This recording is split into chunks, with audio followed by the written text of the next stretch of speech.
جی دوستو، ہمارے محمد رمضان خان میاں والی کے رہنے والے ہیں. اب کوئٹہ میں گئی ہیں ملازمت کی وجہ سے یا کسی وجہ سے. تو انہوں نے ہمیں 17,000 روپے بھیجے ہیں، 2,000 روپے کارگو کا، کیونکہ ڈائریکٹ میاں والی کی کارگو یہاں نہیں ہے. تو ہمیں پہلے پنڈی بھیجنا پڑتا ہے، پھر پنڈی سے میاں والی. اور 15,000 روپے پٹھوں کے جوڑے کے دیے ہیں. تو ان کو انہی کے بچے دیے ہیں، پٹھے دیے ہیں. یہ ان کے ماں باپ کی ویڈیو آپ کو دکھا رہے ہیں. اور ان کے ساتھ ہمارا 12 سال کا ایگریمنٹ ہوا ہے.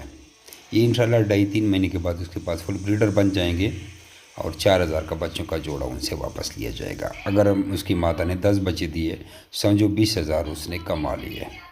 اور انگورا یا جو بھی خرگوش ہے، اسے حمل کا دوران ہے صرف 30 دن ہوتا ہے، یعنی مہینے کے اندر بچے دے دیتی ہے. اپنا نام اور شہر کا نام بتائیں تو آپ کو ساری ٹریننگ بھیج دیں گے، اور ساری معلومات فارم کے ذریعے آپ کو بھیج دیں گے.